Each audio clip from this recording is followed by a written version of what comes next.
Madam Speaker, where is the second economic miracle? Where are the 100,000 jobs that Minister Mento, when he was Prime Minister in August 2015, he announced? What happened to the 5.7 economic growth that you promised in your first budget? Or was it because it was a magician, Mr. Gore, who is no longer here? What about the 5.5% growth promised by Minister Mento in August 2015? The bar was too high? Okay, what about your growth rate of 4.1%, which you announced last year and the preceding year? Even this, even your own set objective, you have not been able to achieve. And today you expect members of the side of the House to applaud? You should do what Honorable Vishnu Naturaidu did. He was right, absolutely right, when he said, depuis 10 ans déjà, avec 3% de croissance, on s'en flatte, moi j'ai honte. You should all be ashamed of yourself. At least he had the decency to resign, because he said that we were going to have 5.7% growth. He underachieved. He left paquet, he goes. Why are there 10,000 social housing units? Yesterday, the Honourable Minister confessed that this government since 2015 has been able to only deliver less than 2,000 housing units, 995. And in this budget, you will construct 6,000 more housing units. And you're not even making provision, not even one single rupee in this budget for the construction of these 6,000 housing units. At page 333 of your budget estimate, you only mention that 6,000 housing units will be constructed through private participation in public sector projects. Private participation. Where are the private participators? And you want us to take this government seriously? Honourable Minister of Public Infrastructure is not here. I would have asked him, where's the ring road with his double tunnel? He went to the Korean expert to show one tunnel would not be enough. He was going to construct a second tunnel. What happened to the A1M1 bridge linking Sorèze to Coromandel? He's so ashamed of lack of progress. He's so ashamed that he's lumped this item with Eximec together with Jumbo Phoenix roundabout. Order. And he will have the time to come and explain whether geothermal studies had been carried out properly, whether they can do the piling that they're supposed to do. This is the reason why this bridge has not yet been constructed. And I'm not going to even mention Terre Rouge Verde. Where's your fishing port? Where's the port which was supposed to link Grande Rivière Nord-Ouest to Baie du Tombeau? What happened to your pledge of delivering water supply 24/7? You impose a 3 rupee tax on each liter of petroleum product to finance replacement of pipes. And 5 years later, you're still unable to deliver water 24/7. Honourable Jumai mentioned Rivière des Anguilles Dam. 5 years now, 5 years. And what are we doing? We are still at design stage. 5 years, still at design stage. Where is the SME Bank? Where are the 5 technopoles? Where is the Highland City project? What happened to the medical hub? What happened to the education hub? What happened to the pharmaceutical park? What happened to the bicycle and motorcycle plant? What happened to the gold city? Gone with the gold finger. What happened to green economy? What happened to blue economy? For 5 years, l'eau, vert, bleu. Pendant 5 ans, vous nous avez fait voir de toutes les couleurs.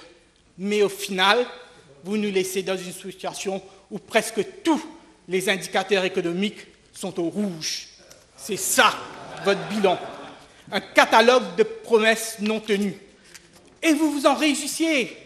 You're proud of your legacy. All economic indicators except for inflation are in the red, and you're congratulating yourself. Saving rates, below 10%, all-time low saving rates. Investment rate, staggering below 20%, only 18.8%. Current account deficit has worsened, and you're proposing absolutely nothing new to boost the economy. And you're surprised that the private sector is disappointed with this budget. Reaction from Mr.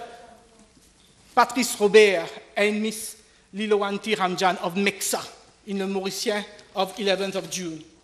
L'industrie manufacturière à l'exportation avait besoin de mesures fortes pour sa transformation. Les opportunités sont là, mais malheureusement, on n'a rien entendu. Nothing. Nothing also on the sugar industry. We're only told that now, after 5 years, we're going to rush to the World Bank to save us. And I'm not going to even comment on the financial sector. Apparently, you think that we don't have harmful tax practices. When you yourself, Prime Minister, you wrote to the European Union committing to eliminate harmful tax practices by the end of this year. Don't address the Prime Minister, please. And yet, in his Vision 2030 speech delivered in August 2015, Sir Arnaud Jadnat, then Prime Minister, said, and I quote, "Few countries in the world can progress without a sustainable manufacturing base.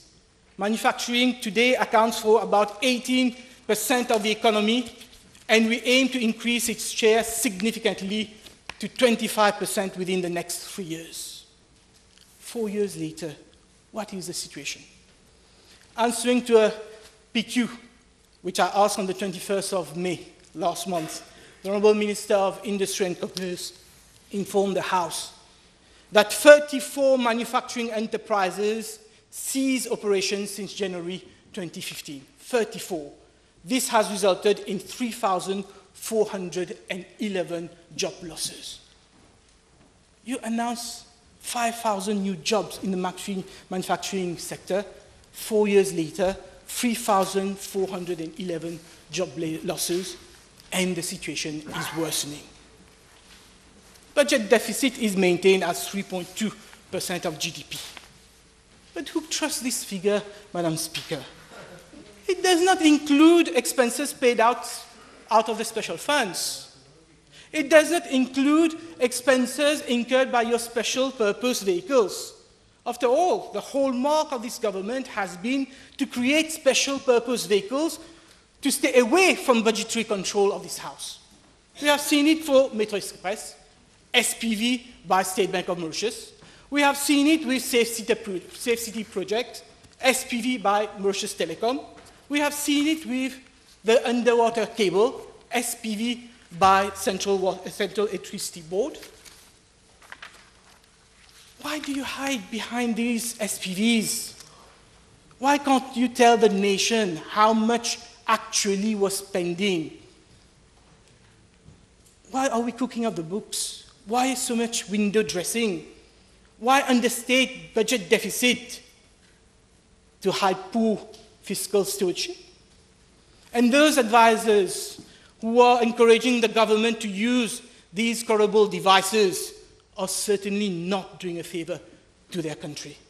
The population has the right to know what is the actual public debt figure, because at the end of the day, it is not us, Madam Speaker, it is our children, our grandchildren who will have to foot for these hidden debts. And despite all these horrible devices and special purpose vehicles, public debt today stands at a staggering 323 billion rupees according to budget estimates. And the Honourable Prime Minister did not even have the nerve to state in his budget speech what was the actual public debt figure. We've had to dig it from the budget estimate. 323 billion rupees, that represents 65% of GDP. 65% of GDP, when last year the very same Prime Minister told this House that he was going to bring down public debt to 63.1%. What happened? Why has the budget public debt exploded? Have we constructed hospitals? Have we constructed roads? Have we constructed colleges? No. You're wrong. You're wrong. I will tell you what happened. In an interview, no, I'll tell you what happened. In an interview published in Business Mag, June 2019, this is what the Honorable Prime Minister said answering a question about the public debt. Moi, je n'emprunte pas pour financer les dépenses courantes, mais pour apporter des solutions à des problèmes chroniques. How accurate is this, Madam Speaker? We are not borrowing to finance current expenditure. We know in this House every year in the budget there is an amount announced under the heading capital expenditure. And we know every year that we underspend under this item capital expenditure, and yet our public debt is increasing. You don't have to be an economist, you don't have to be a mathematician to understand that you can't possibly be using public sector borrowing to finance capital expenditure when your capital expenditure is going down and your debt is going up. Madam Speaker, the truth is that this government has completely mishandled the BAI and Banque scandal. The truth is that a substantial portion of public debt is being incurred because of the mess created by this government when it dismantled BAI. Assets of BAI were sold for peanuts and made an insignificant contribution towards the 17 billion rupees. This is a figure which Honorable Sisankar said to this House. 17 billion rupees used to repay the super cashback gold holders and investors in Brahma Asset Management.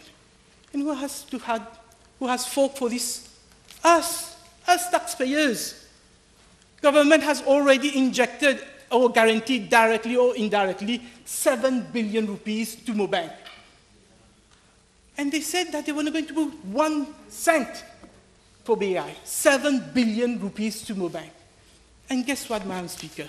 And this was not announced in the budget speech. When you look at page 382 of the estimates, under the item equity purchase, 2 billion rupees estimate 2019-2020. 2 billion rupees. In what? Banque holding. The nightmare is not over. We are budgeting another 2 billion rupees to pay in Banque holding for Banque to clean up the mess created by this government. Shocking, but true. And we have not made also provision in this budget for the reimbursement of the 3.5 billion rupees that we borrowed from the Bank of Mauritius to pay the super cashback gold and Brahma Asset Management. What a mess. And now, when we have so much public debt, when we are unable to generate economic growth to repay our debt, what are we doing? We're turning to the Bank of Mauritius. At paragraph 429 of the budget speech, this is what the Honourable Prime Minister said. We will make early repayment of public sector debt by using part of the accumulated undistributed surplus held at the Bank of Mauritius. Madam Speaker, when we heard this measure, the Honourable Paul Béranger was the first to react against it. Later on, I went and I used the term, it was the most indecent proposition in the budget. And today, I stand by what I said. What the government is today proposing to do is not only dangerous, but will set a very bad precedent. I will try to explain myself, Madam Speaker, in very simple terms, because we're dealing with a very technical subject. We have a central bank, the Bank of Mauritius. The Bank of Mauritius is governed by the Bank of Mauritius Act. The Bank of Mauritius Act tells you what are the functions of the bank, what are the objects of the bank, what the bank can do or cannot do. So the bank cannot do anything that is outside the four corners of that Bank of Mauritius Act. Now, the Bank of Mauritius Act tells the bank that you have to maintain two reserves. One general reserve fund and a special reserve fund. In the general reserve fund, you will put your profit. What is your profit? For example, the Bank of Mauritius, they hold accounts in foreign currency. You have bank deposit in US dollars, you have bank deposit in pound sterling, in euros. These deposit earns interest, so you're getting income. Or you're investing in instrument, you're getting income. So this net profit of the Bank of Mauritius, the law requires that they keep 15% of this profit in the general reserve fund. And the balance, 85%, they can transfer to the consolidated fund. But they can only transfer to the consolidated fund subject to retaining a minimum equivalent to the stated capital, which is currently 2 billion rupees. So effectively, what the law says today, whenever the central bank makes a profit, it has to keep 15% for itself, and then any amount in excess of 2 billion, it can distribute to the central bank. Now, the problem is that the central bank has not been making profit. Last year, the central bank made a loss of 587.2 million rupees.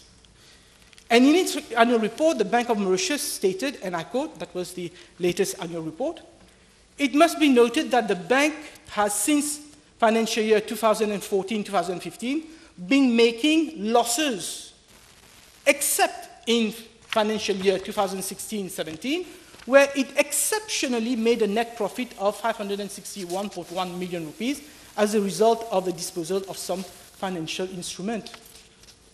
So the Bank of Mauritius is not profit-making, has not been making profit for the past 4 years, except in 1 year. So when the Honourable Prime Minister is referring to accumulated undistributed profit, he could not possibly be referring to that general reserve fund. So now we turn to the next fund, which is the special reserve fund.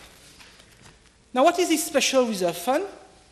Whenever the Bank of Mauritius, it has assets in foreign currency. Let's say it holds bonds in US dollar. Let's suppose that at the beginning of the year, the US dollar is worth 34 rupees to 1 rupee. Let's say the rupee depreciates. At the end of the year, the dollar is now worth 35 rupees for $1. So there has been an appreciation, a gain, in the instrument held by the Bank of Mauritius. So that gain, that realized gain, is transferred to a special account, which is called a special reserve funds account. And in that special reserve funds account, you can't touch that. The government can't touch that. Section 47, subsection 5 of the Bank of Mauritius provide that you can use this fund in only 2 circumstances. First, for the purpose of increasing the capital, issuing more shares to the government, or B, by the bank in exceptional circumstances, and with the approval of the board for monetary policy purposes, only for monetary purposes. So you cannot, as the law stands today, Madam Speaker, transfer funds from that special reserve fund to repay the debt of the government. You cannot transfer funds from that special reserve fund account to the consolidated fund. This is the law as it stays here. And I must say, it is rightly so. Why? Because there's a reason why we have this fund. These funds are used by the central bank to intervene in the money market, to mop up excess liquidity, to stabilize the rupee. If the rupee is going up or is going down, they use this fund to stabilize the rupee. Therefore, it is quite shocking, Madam Speaker, when I came across the communiqué issued by the Bank of Mauritius on the 12th of June 2019. This is what it read. Following media reports on the use of the reserve of the Bank of Mauritius in the context of the budget speech 2019-2020, the Bank of Mauritius wishes to inform members of the public that it is an acceptable international practice by central banks to hold official foreign exchange reserve in support of a wide range of objectives, including inter alia, to assist government in meeting their external debt obligation. I say it is shocking, Madam Speaker, because when you read this communiqué, you would think that the Bank of Mauritius has the ability. It is an acceptable international practice to assist governments in meeting their external debt obligation. But it is not the case in Mauritius. The Bank of Mauritius is governed by the Bank of Mauritius Act. So this communiqué is not only misleading, but it is totally illegal. Because as at today, the law has not been changed. So as at today, the Bank of Mauritius cannot say that I'm going to use my reserve to bail out this government. They can't do it. And this is contempt of Parliament. Even before an act of Parliament, a bill has been presented to this House and debated, the Bank of Mauritius is already telling you, we can do it, we can do it. And it is shocking because, Madam Speaker, under Section 3, subsection 3 of the Bank of Mauritius Act, this is what the law says. Subject to this act, the bank shall, in the pursuit of its objects, perform its function independently. It is a statutory requirement. The central bank must perform its function independently. You may have political nominees at the helm of the Bank of Mauritius. It's always been the case. We've always had governors appointed by government of the day. But they acted independently as required by law. If they are unable to act independently, if they act as rubber stamp for the masters of the day, they are acting illegally, they should resign. So that is what happens when you have the kitchen cabinet controlling institution as important and guaranteed by law. And then you're surprised that there is an uproar, both by economists and the public in general. Madam Speaker, I'm not saying that central banks in other countries cannot advance money to help their government. But they can do it only if the law allows them to do so. And I'll give 3 examples of incidents that happened this year. The first one is in India. In India, the government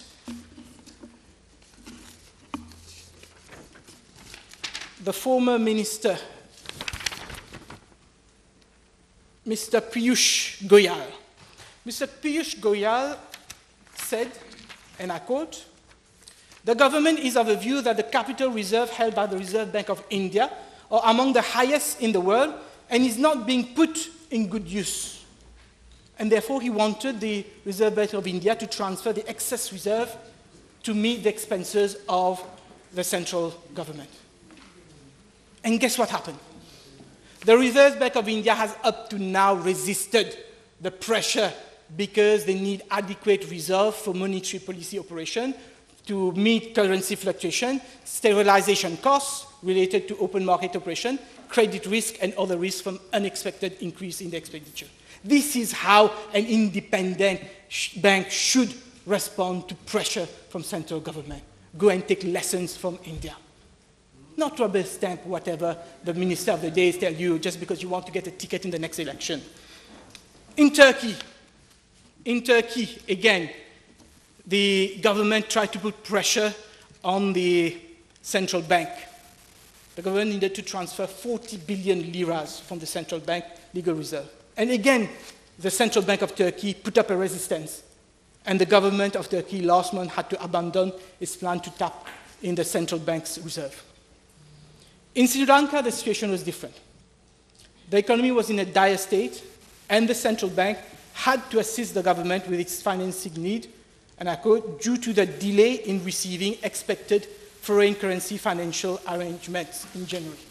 So the government was not able to secure foreign money to repay its debt. The central bank has to intervene. But even then, in a communique issued on January 16, 2019, this is what the Central Bank of Sri Lanka said. The Monetary Board has acceded to the Treasury's request in the national interest and under exceptional circumstances. And even when they did that, they were criticized by the International Monetary Fund, who refused to disburse money. And the IMF made it clear the Central Bank of Sri Lanka needed to make a concerted effort to repair its low reserve buffers before IMF will disburse funds. So, Madam Speaker, even in countries where domestic law allows central bank to transfer funds to central government, they would only do so in exceptional circumstances. I need to point out, Madam Speaker, because listening to some members on the other side, there is a confusion. We're not talking here about a situation where the government asks the Bank of Mauritius to provide lending facility, advances to another bank or another entity. The bank has the power to do that, and recently we did it in the case of to finance the Super Cashback Gold and Brahma Asset Management. This is done. The law also permits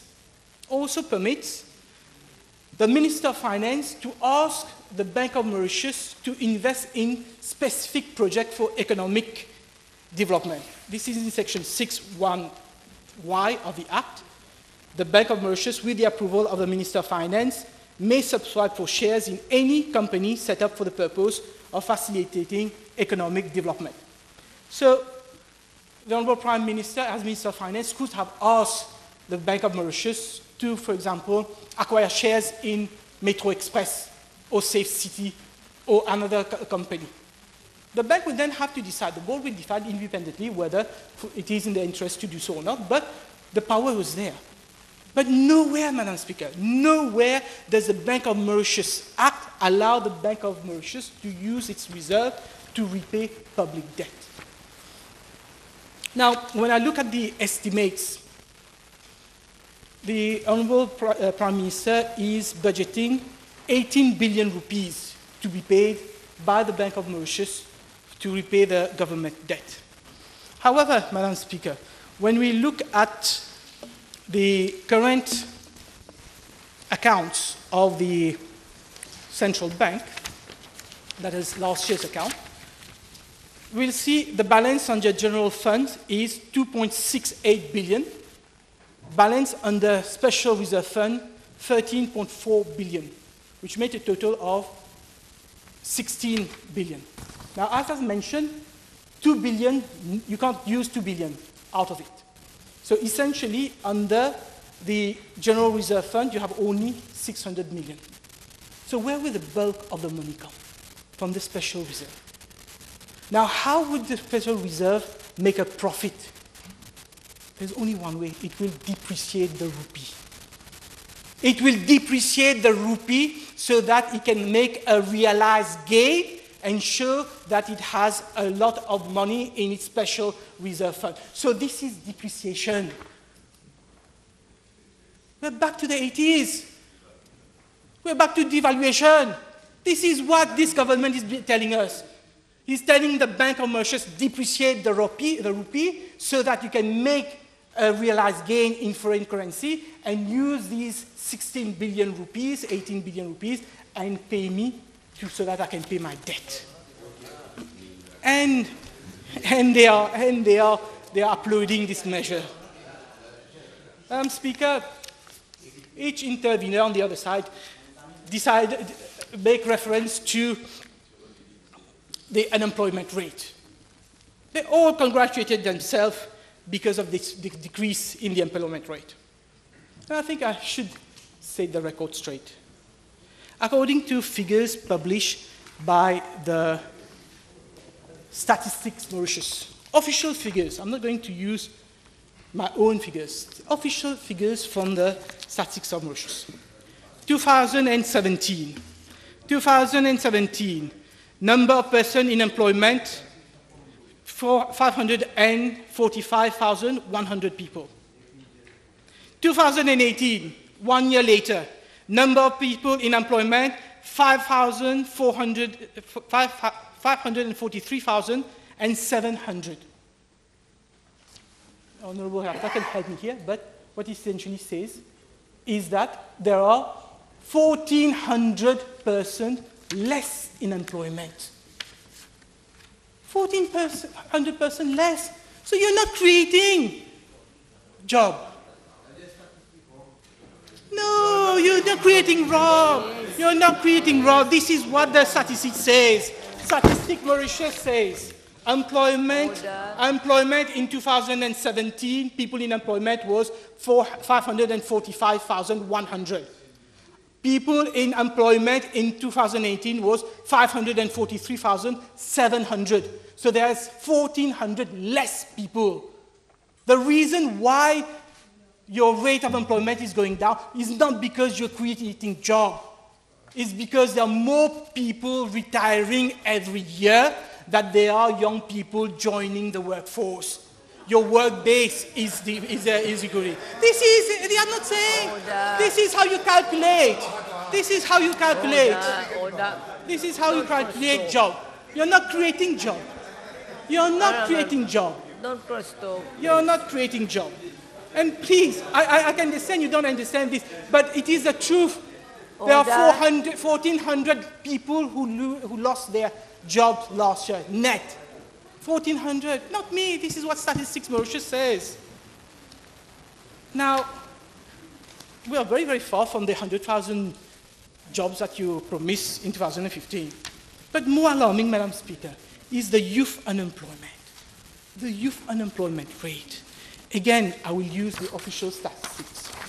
Youth unemployment rate in 2018, 25.1%. We're not talking about 6.9%, 25.1% unemployment rate among people who are less than 25-year-old. 1 young out of 4 is jobless in this country. 1 young person less of 25 years old is jobless, 1 out of 4. And you're congratulating yourself? You're congratulating yourself? No wonder the youth want to migrate. No wonder those who study abroad don't want to come back. And Madam Speaker, idleness is mothers of all evils. And we should not be surprised if in desperation our youth are turning to drugs and other delinquency. Because this government has lamentably failed in its duty to create employment for the youth of this country. We have 25.1% rate of unemployment among the youth, and you're rejoicing at an overall unemployment rate of 6.9%. Very soon there will be the election. Very soon you're going to have to face parents who toil hard to get their children an education, who went through much sacrifice, who took loans to have their children get an education so that their children may have a better future than them. What will you tell them? Rejoice, our employment rate is 6.9%. Yes, your kids must be sitting at home without a job, but who cares?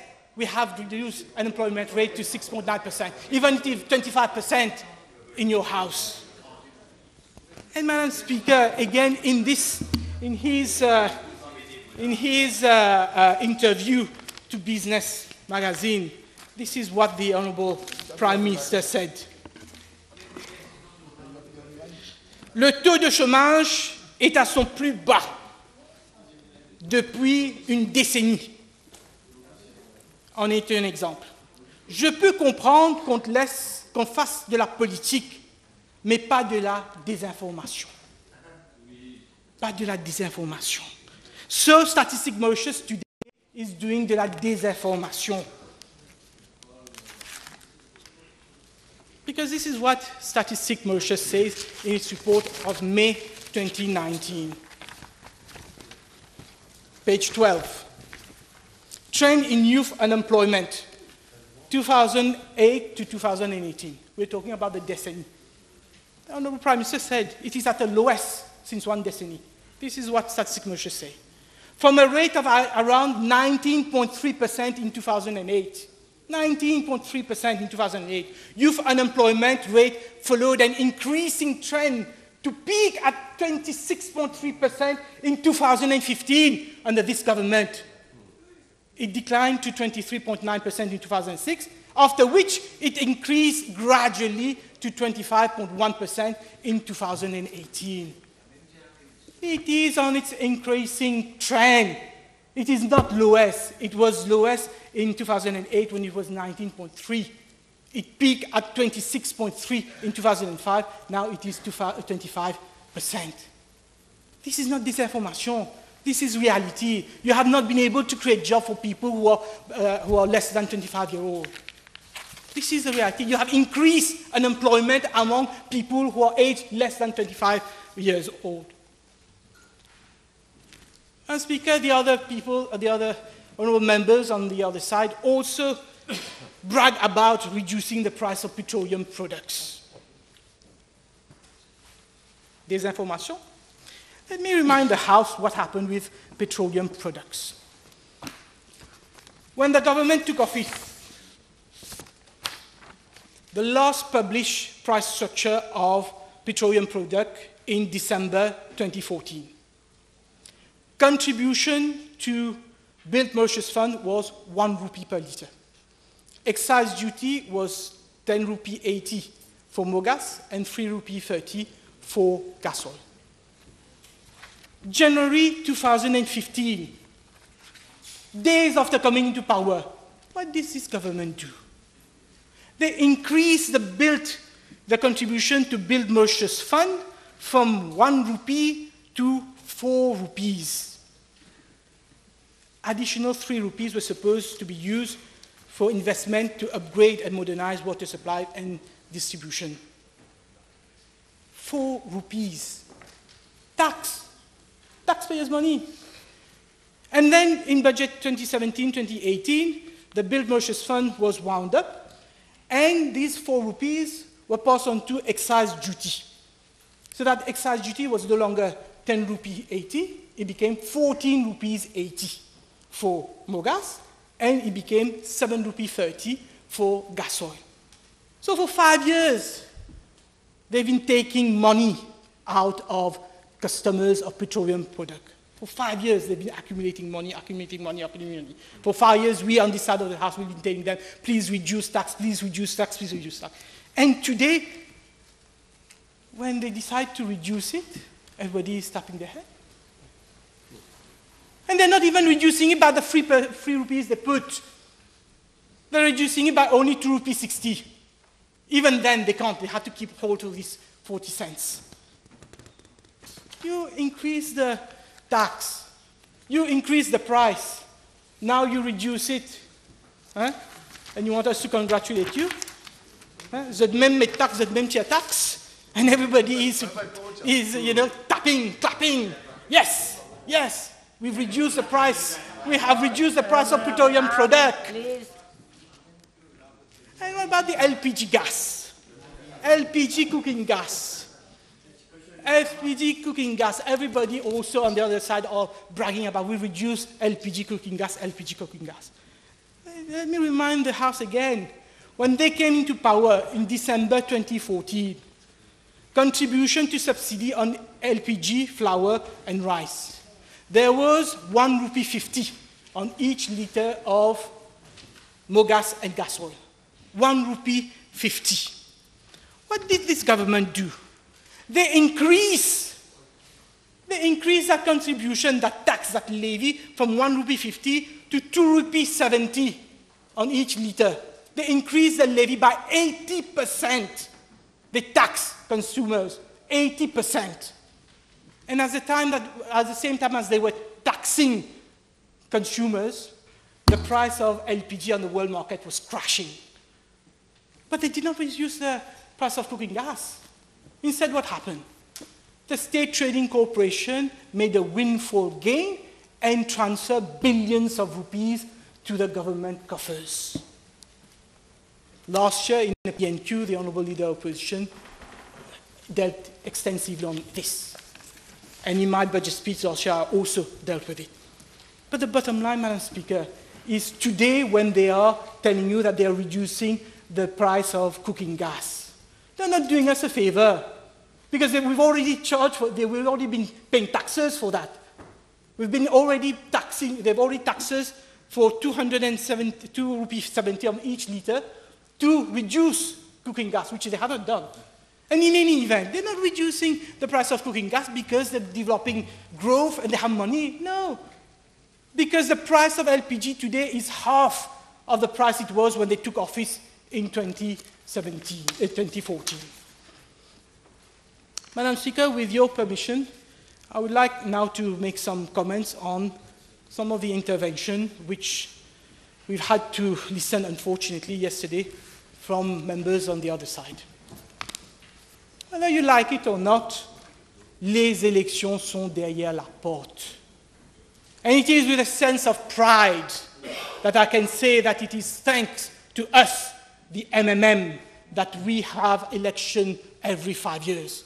Because when the MMM-PSM won the election in 1982, when the MMM-PSM won in 1982, we amended the Constitution.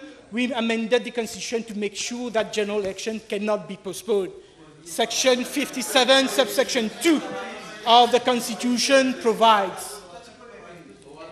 Section 57, subsection 2 of the Constitution provides that Parliament, unless sooner dissolved, shall continue for 5 years from the date of the first sitting of the Assembly.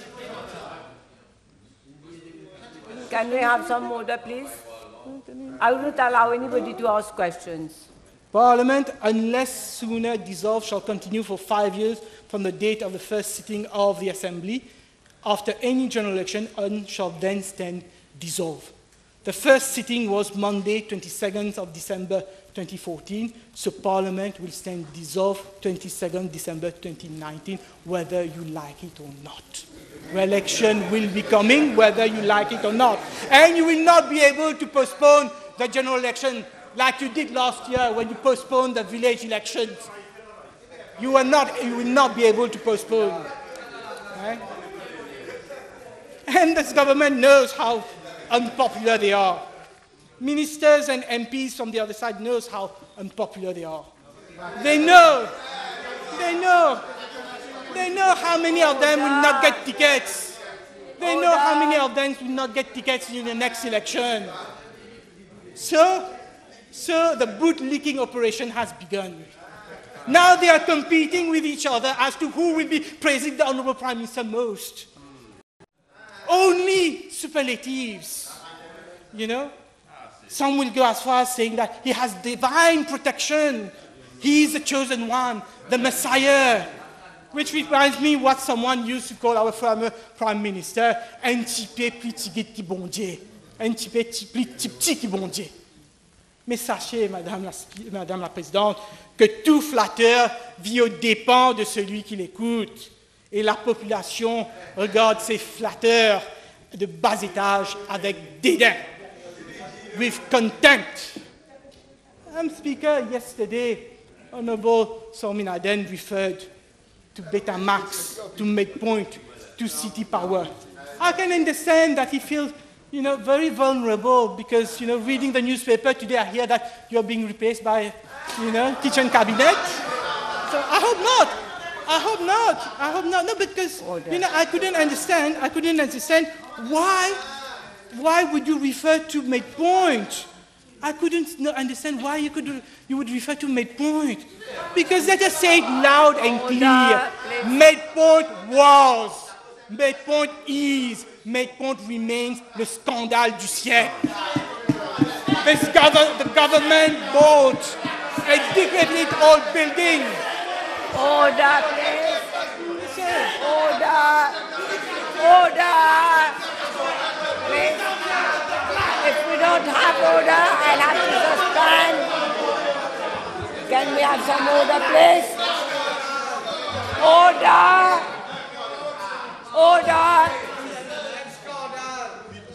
Please, proceed. Well, Minister, I wouldn't have said it. The Honourable Minister, he raised it. So I have to reply. He's raised it, so the population must be reminded what was the Maypoint deal. The government bought an old building with its obsolete equipment for 144.7 million rupees when it was initially valued at 75 million rupees. The Honourable Prime Minister was a shareholder of Maypoint. He was a shareholder of Maypoint. His sister was a shareholder of Maypoint. His brother-in-law. I'll suspend the sitting if you continue. I think everybody who has the floor should have a fair hearing. Please proceed. Yes, you were the shareholder, and there was a rush to complete the sale before the end of the financial year to avoid sellers paying capital gains tax. And today, what has become of Maypoint Clinic? What happened to the geriatric hospital which was supposed to be built there? The building is in such a bad condition that it cannot even be used for the cancer hospital. You're having to build a new building for the cancer hospital. Yes, Mr. Speaker, yes, Honourable Prime Minister. Yes, you are not found criminally liable. Good for you. I'm happy for you. I'm happy for you. Order, please sit down. I think that any member who has the floor is entitled to have a fair hearing. However, you should respect the fact that if there has been a decision from the Privy Council, I think everybody has to understand. Please. Madam Speaker, we are respecting the judgment of the Privy Council. I've just said that I'm happy for the Honourable Prime Minister that he has been, he has been clear of the criminal guilt. I'm happy for him. I'm very happy for you, Honourable Prime Minister. But the facts remain that your sister, your brother-in-law, has benefited by selling a building which was worth 75 million rupees for 144 million. And this money came out of our pocket. This is what we're saying. Jackpot, vous êtes même acheté, vous êtes même vendu. Oh, c'est toi qui nous as ôté.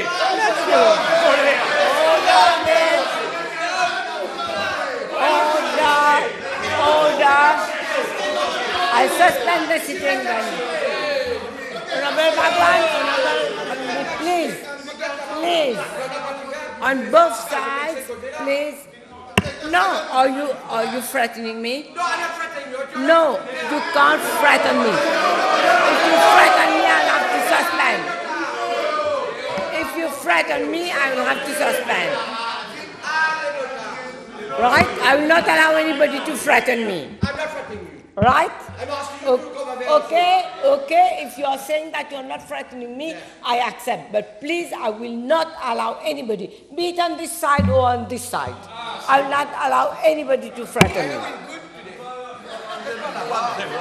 So, okay. Point made. So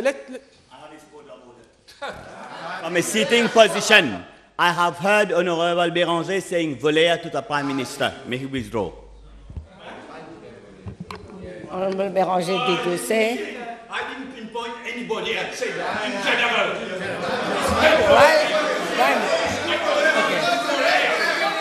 Okay, I will have to check and then I'll come back. Let's proceed with the debates. Later I'll come back. Okay. Let's move, because it hurts. Let's move to Betamax, raised by Honorable Sominaden. How indecent. How indecent. Should I remind the House how the MSM defended bec et ongle the Betamax contract? What did Honorable Sudan, then Minister of Commerce and Industry, state to this House in answer to a PQ of 10th August 2010? I quote, "The contract was awarded after STC was exempted from the Public Procurement Act, and I think as a lawyer," he's giving lessons, "as a lawyer, the honourable member should know. The minister defended the contract. He listed the advantages of such a contract, the saving that we will be making, the tax that we will be collecting, the job that we will be creating. And what did the same honorable student state to this House in answer to the PQ I asked on the 24th of May 2011? The advice of the SLO was that the agreement is legally in order. But in those days, the MSM was with the Labour Party. My point had just been concluded, so, everything is fine. So there was no issue with Betamax Contra. And again, Madam Speaker, I'm very proud. I am very proud that MMM is the only major political party which raised a concern about this loss when that happened. And we did that not because of who owned Betamax. We did that not because of whether the owners had any proximity to any political parties. No, that was not the reason we raised the concern. We raised the concern because of the lack of transparency. We were being told to sign a contract which would bind us for 15 years, and we wanted to make sure that all procedures had been followed before the contract was awarded. The Honourable Minister, and I wonder how many lawyers on the other side have read the judgment of the Supreme Court in the Betamax case. It's a very interesting judgment which will go on appeal. This is what the learned judge said at page 39 of the judgment. In short, the Public Procurement Act reflects the public policy of Mauritius in prescribing and ensuring high standard of integrity, free and open competition, and protection from fraudulent and corrupt practices in the award of major public contracts with a view of securing the efficient use of public funds in Mauritius. This is a slap in the face of this government. The Supreme Court reminding everyone that the Public Procurement Act is there to ensure high standard of integrity, free and open competition, which is always what we on this side of the House stand for. And what has this government been doing since they took office? Exactly the opposite.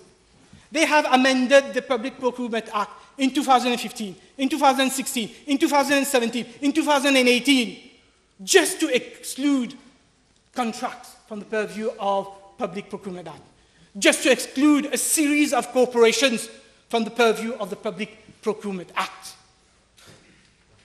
Did the government go through the Public Procurement Act to award the Safe City project worth billions of dollars? No. Did the government go through the Public Procurement Act to award the Metro Express contracts worth billions of dollars? No. What about for Heritage City? No. For the sea-water underwater cable? No. And whenever it wants to bypass the Act and the challenges, it reverts to emergency procurement. Madam Speaker, elections are coming. Elections are coming, and we, the MMM, today take a solemn pledge to the nation that tomorrow in government we will do a thorough examination of all those contracts awarded by this government that has bypassed the Public Procurement Act, and we will be merciless against those who have unduly enriched themselves at the expense of good governance. Lastly, city power. Again, from day one, only the MMM objected to this project. Again, not because of the perceived proximity which the promoters had with political parties. No, because it was an unsolicited bid. And the bailleurs de fonds had made it clear that they would not be funding a project which was the result of an unsolicited bid. But at that time, who were those who defended the project the most? Other than the Labour Party and the PMSD, who were in government then? Who were those who defended this project, the city project, most? Mr. Kumaren Chetty, Mr. Medon Morde, both candidates of the MSM at the 2014 election. And the third one was Mr. Daltaman, who was campaigning for them at this election. So please, don't try to win political point of city powers, because only the MMM is the one who stood against it. Madam Speaker, the other minister who was so eager to impress his leader, he's not here today, was Minister Sinatambu, who will be forever remembered for Biscuit Marie. The whole population was outraged. Outraged at how low a minister of this government can stoop, trying desperately to score political points.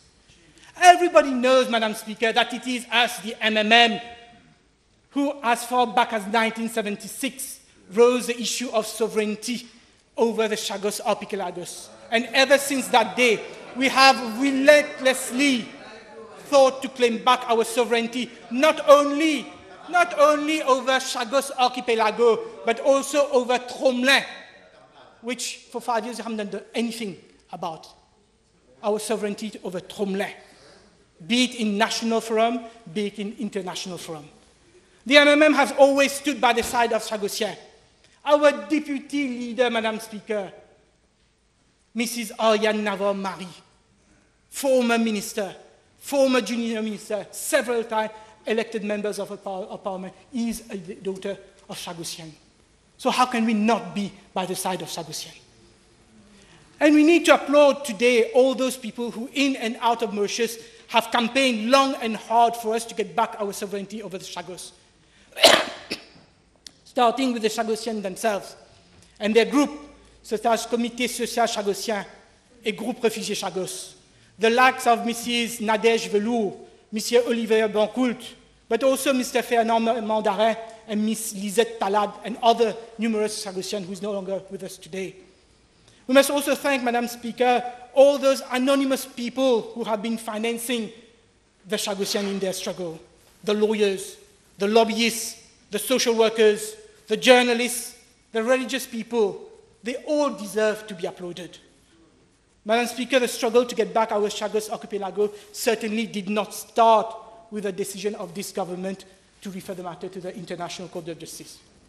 And unfortunately, it is far from being over, despite the historical vote secured at the United Nations General Assembly. And it is a matter of regret, Madam Speaker, that the government has chosen not to call the Inter-Party Parliamentary Committee, which was set up a few years ago to discuss strategy over Chagos. More than ever, we need a united front. Sovereignty across political divides.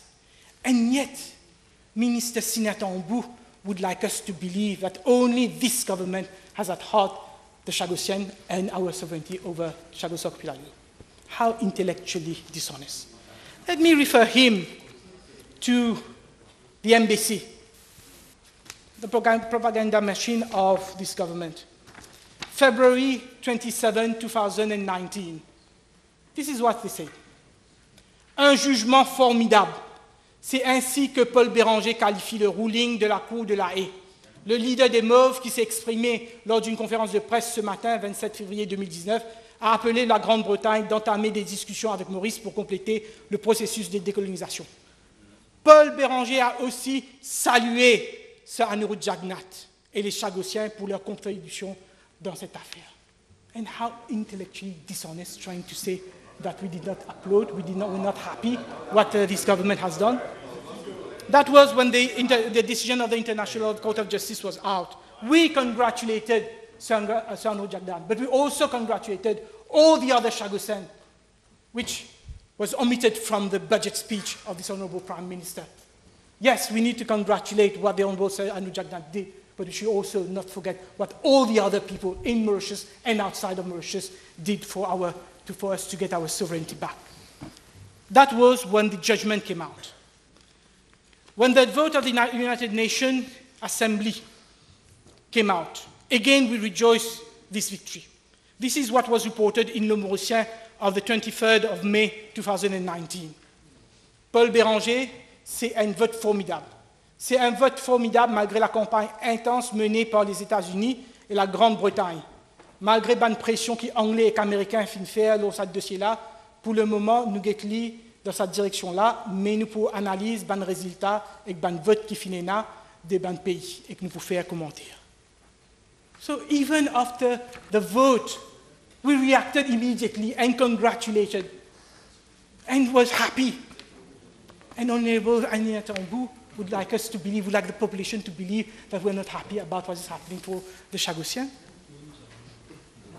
Madam Speaker, the attitude of some members on the other side reminds me of the saying, it is better to stay quiet and look stupid than open your mouth and confirm it. Next is the visit of the Pope. Again, Minister Snapandrew did not stop. He was on a roll.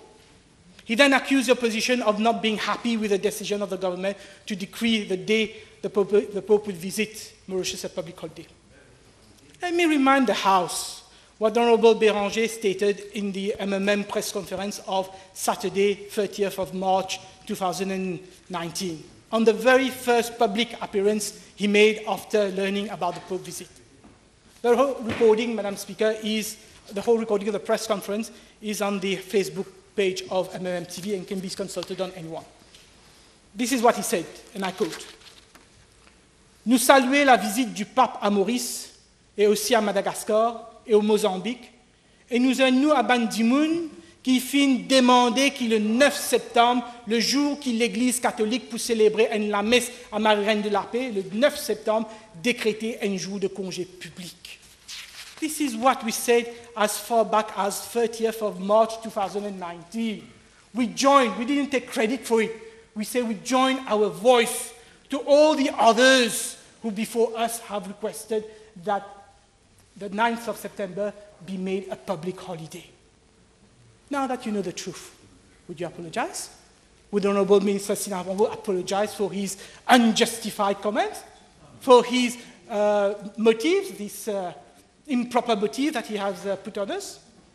But maybe when he's apologizing, he can explain also why we, on the opposition, as far back as 30th of March, we have requested that this be a public holiday, but the government waited till budget day to announce it. Why? Because they wanted to score political points? It's how cheap. Madam Speaker, and I will end on this. Madam Speaker, at paragraph 273 of the budget speech, the Honourable Prime Minister praised religious bodies for their priceless role that they play in shaping and preserving the social and moral fabric of society. And he's absolutely right. And we pay tribute to all these social and religious organizations. But then, Madam Speaker, why is he silent about those who put national unity in jeopardy? Not a word about those arsonists who damage places of worship, those who damage temples, covils, churches, tombs, mosques. The Honourable Prime Minister has on several occasions made public statements, including in Vakwa, which was diffused in the press and on the radio, to the effect that he had information about those who are damaging places of worship. He has information. Les fauteurs de troubles qui profanent les lieux de culte. What has he done about it? Has those fauteurs de troubles been arrested? Why not? What is being done to protect those places of worship from vandalism? Will government install cameras? In this budget, we don't even have tax rebate to allow administrators of places of worship to buy closed-circuit cameras to install in public spaces. And should we be surprised, Madam Speaker?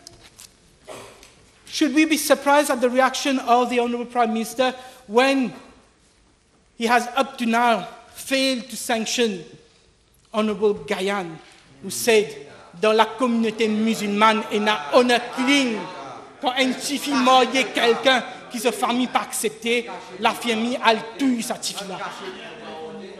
He accused members of a specific community to carry out acts de barbarie. Isn't that insulting? Isn't that abusive? Isn't that stirring contempt? Isn't that creating hatred against a section of the population, telling us that we are barbar, that if we don't like our daughters marrying to someone, we go and we kill our daughter, and saying that this is in one specific community? It's not shame. It is a criminal offense. It is an offense under Section 282 of the Criminal Code, an offense punishable by 25,000 rupees fine and imprisonment of up to 10 years. And yet, The police had to... The police had already made declaration. The police had not even deemed to take... Gayan, any interruption from a sitting position is not in order. Please. So, up to now, nothing from the police? No interview? No arrest? No reaction from the Honourable Prime Minister? He has received members of people who feel aggrieved. Should we take it that he condoned what his cabinet minister has said? And then if he condones, why did he treat Honourable Vice Prime Minister, Honourable Sudan differently? Why did he ask Honourable Sudan to step down after meeting Cardinal Piat? Why such a double standard? Why a double standard? Yeah, soon you'll have to go back to the electorate. Soon you will have to explain, not in this house, but door to door, you'll have to explain. Madame la Présidente, pour nous, ce budget est décevant. Le gouvernement n'a pas pu atteindre les objectifs qu'il s'était lui-même fixés.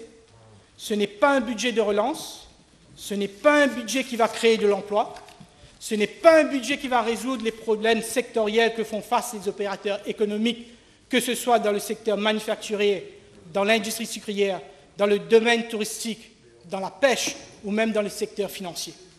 Ce n'est pas un budget qui va résoudre notre problème démographique lié à notre population vieillissante. Pourtant, Madame la Présidente, les attentes étaient grandes,